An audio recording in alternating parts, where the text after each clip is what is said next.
आज की वीडियो देखने के बाद अगर आपको अच्छा लगता है तो वीडियो के कमेंट बॉक्स में वाव लिख करके ज़रूर जाना, क्योंकि आज की इस वीडियो में आपके हर एक सवाल का यहाँ पे उत्तर मिलने वाला है। ये सबसे इम्पॉर्टेंट सवाल हमारा जो आज तक सभी का रहता है कि ब्रोकरेज यहाँ पे ज़ीरो बताई जाती है, लेकिन जब हम ट्रेड को बाय और सेल एग्जीक्यूट करते हैं तो भी हमारे इतने पैसे क्यों कट जाते हैं भाई। जितना हमें प्रॉफिट नहीं हुआ होता उससे ज़्यादा तो हमारे चार्जेस कट जाते हैं। ब्रोकरेज कम बताई जाती है लेकिन पैसे फिर भी कट जाते हैं।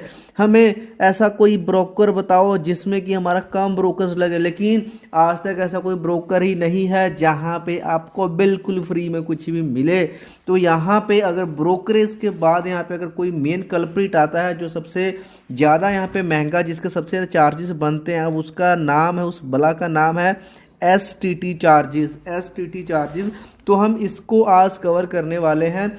STT चार्ज जो है ये रेगुलेटरी एंड स्टैट्यूटरी चार्जेस का एक पार्ट है। रेगुलेटरी एंड स्टैट्यूटरी चार्जेस का एक पार्ट है और सबसे जो महंगा है, सबसे जो चार्ज है वो STT का ही लगता है, जिसका फुल फॉर्म है सिक्योरिटीज ट्रांजैक्शन टैक्स। अगर मैं बात करूं 2004 से पहले अगर बात करें तो इससे पहले ये STT टैक्स का जो सिस्टम है ये होता ही नहीं था। इसके पीछे का रीज़न, लाने का रीज़न ये था क्योंकि जो पहले लोग थे वो अपना प्रॉफिट गवर्नमेंट को डिक्लेयर नहीं करते थे और टैक्सेस को पे नहीं करते थे। इस वजह से STT को लाया गया 2004 में, जिसके बाद सभी को यहाँ पे STT पे करना पड़ा। अब यहाँ पे एक सवाल ये आता है कि STT चार्ज, लोग पूछते हैं कि STT चार्जेस इन ज़ेरोधा क्या है, या फिर STT चार्जेस इन एंजल वन क्या है, या फिर STT charges in other XYZ broker, जो भी अदर ब्रोकर्स उनमें क्या है, किस में सबसे कम है। देखिए ये स्टैट्यूटरी रेगुलेटरी चार्जेस है, सबके लिए जो चार्ज है बिल्कुल सेम ही रहता है, सेम फॉर ऑल। लेकिन हाँ, इस वीडियो में मैं आपको बताऊंगा कि इन सभी चार्जेस के बाद भी आपके लिए सबसे बेस्ट और सबसे सस्ता ब्रोकर कौन सा रहने वाला है, उसकी हम यहाँ पे बात ज़रूर से करेंगे। लेकिन पहले हम समझते हैं STT के चार्जेस को विद एग्जाम्पल। यहाँ पे हम एग्जाम्पल की भी बात करेंगे, वीडियो को स्किप मत करना। आज आपके सारे डाउट्स यहाँ पे दूर होने वाले और साथ में आपका ट्रेडिंग करने का स्टाइल भी चेंज हो जाएगा। आप एक जागरूक ट्रेडिंग करोगे। सबसे पहले यहाँ पे देखिए इंट्राडे ट्रेडिंग की हम बात कर लेते हैं। इंट्राडे ट्रेडिंग में जो कि आज ही खरीद रहे हो, आज ही आप बेच रहे हो, अगर इंट्राडे ट्रेडिंग कर रहे हो तो इसमें आपका कितना चार्ज लगेगा STT 0.025% on the sell side. सिर्फ जब आप सेल वाली साइड में ही आपका लगने वाला है। ओके, तो ये तो बनता है थोड़ा सा कम। लेकिन यहाँ पे बात आ जाती है जब डिलीवरी की, जैसे कि अगर डिलीवरी की बात करें तो majority of the discount broker जो इंडिया में है वो डिलीवरी रेट्स को भी फ्री कर दिए हैं। कुछ का नाम लूँ, ज़ेरोधा है, एंजल वन है, कुछ और भी हैं, सभी के नाम तो नहीं ले सकते। लेकिन जिन्होंने अपना ब्रोकरेज फ्री कर दिया है फिर भी जो पैसे कटते हैं उसका कारण STT ही है, क्योंकि STT का चार्ज कितना है देखिए भाई, 0.1% on buy and sell both sides पे लगेगा। तो लगेगा 0.1 और लगेगा भी बाय के ऊपर भी और सेल के ऊपर भी। अब चाहे ज़ेरोधा की बात कर लो, एंजल वन की, अपस्टॉक्स की, 5 पैसा की, जिसकी भी कर लो, फायर्स की कर लो, धन की कर लो, जिसकी मर्जी कर लो, सभी का ये सेम ही रहने वाला है। ओके, तो इस चीज़ से आपने कंफ्यूज नहीं होना है। ऑप्शंस ट्रेडिंग की अगर हम बात कर लेते हैं, ऑप्शंस ट्रेडिंग, तो ऑप्शंस ट्रेडिंग में कितना लगता है आपका 0.125% of the intrinsic value of options that are bought and exercised। तो यहाँ पे जो इंट्रिंसिक वैल्यू रहती है, इंट्रिंसिक वैल्यू के ऊपर आपका पड़ेगा। तो देखिए ऑप्शंस की जो अमाउंट आपको यहाँ पे निकल करके आती है वो तो कम निकल करके आती है, लेकिन जो फ्यूचर्स की बात करें, जो लोग फ्यूचर्स की ट्रेड करते हैं, तो यहाँ पे देखिए 0.0125% of sell side of the future. तो फ्यूचर का अगर किसी एक लॉट की बात कर ले, निफ्टी की, अगर मान लीजिए उसमें 50 की क्वांटिटी है निफ्टी का, अगर फ्यूचर बाय करते हो और एवरेज उसका प्राइस अगर मैं आज की डेट में 15,000 भी मान करके चलूँ, तो ये जो यहाँ पे वैल्यू निकल के आएगी इतनी बड़ी, इसके ऊपर आपको 0.0125% देना पड़ेगा।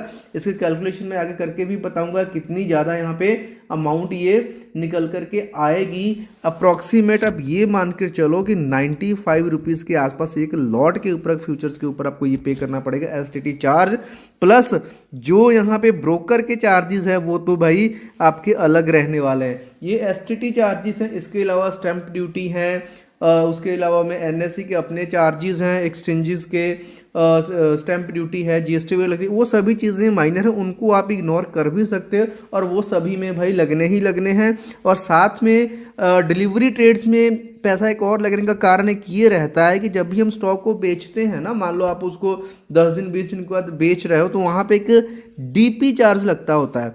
तो यहाँ पे आप 15 रुपये से लेकर के 20 रुपये तक आप मान करके चलिए आपका प्लस वो हो जाता है डीपी चार्ज, प्लस जो अदर स्टैट्यूटरी चार्जेस रह गए वो थोड़े से जुड़ जाते हैं। तो इन सभी अमाउंट को जोड़ने के बाद ही आपका फाइनल टैक्सेस एंड चार्जेस निकल करके आता है शेयर मार्केट के एक ट्रेड के लिए। अभी हम यहाँ पे एक एग्जांपल समझने वाले हैं। मान करके चलिए अगर हम डिलीवरी ट्रेड लेते हैं, आज मैं खरीदा उसको मैं होल्ड करके रखने वाला हूँ, तो कितना यहाँ पे चार्ज लग सकता है। फॉर एग्जांपल मान कर चलिए मुझे 200 क्वांटिटीज़ बाय करनी है जिसका प्राइस कितना है, 100 रुपये है, 100 रुपये है। और ये जो एसटीटी आपका लगता है वो आपका एवरेज प्राइस के ऊपर लगता है। एवरेज प्राइस कैसे निकलेगी, सिंपल है। मान लीजिए अगर आप 100 के ऊपर बाय करते हैं, उसको 110 पे बेचते हैं, तो इन दोनों को प्लस करके इसको 2 से डिवाइड अगर आप करते हो तो जो वैल्यू निकल करके आपके सामने आएगी वो यहाँ पे एवरेज प्राइस आएगा। 105 रुपये इस केस में यहाँ पे आएगा, यानी कि 105 रुपये के ऊपर ये कैलकुलेट होने वाला है। ओके, अब एवरेज का तो हमने समझ लिया जस्ट एग्जांपल के पर्पस के लिए। अब यहाँ पे हम एक डेमो देख रहे हैं। 200 शेयर हमने खरीदने हैं 100 रुपये के प्राइस के ऊपर, यानी कि पहला हमारा जो बाय का ऑर्डर लगने वाला है वो कितने का बन गया, 20,000 का। इंट्राडे की तो हमने बात कर ली। एवरेज के डिलीवरी में जैसे कि यहाँ पे एक हमारा बाय का ऑर्डर बन रहा है 20,000 के ऊपर, तो हमें लगना कितना है, 0.1% यहाँ पे हमारा क्या है, लगने वाला है। तो 0.1% डिवाइड मल्टीप्लाई करेंगे अगर इसको हम 20,000 से, तो जो वैल्यू निकल के आएगी ₹21 के ऊपर लग गई।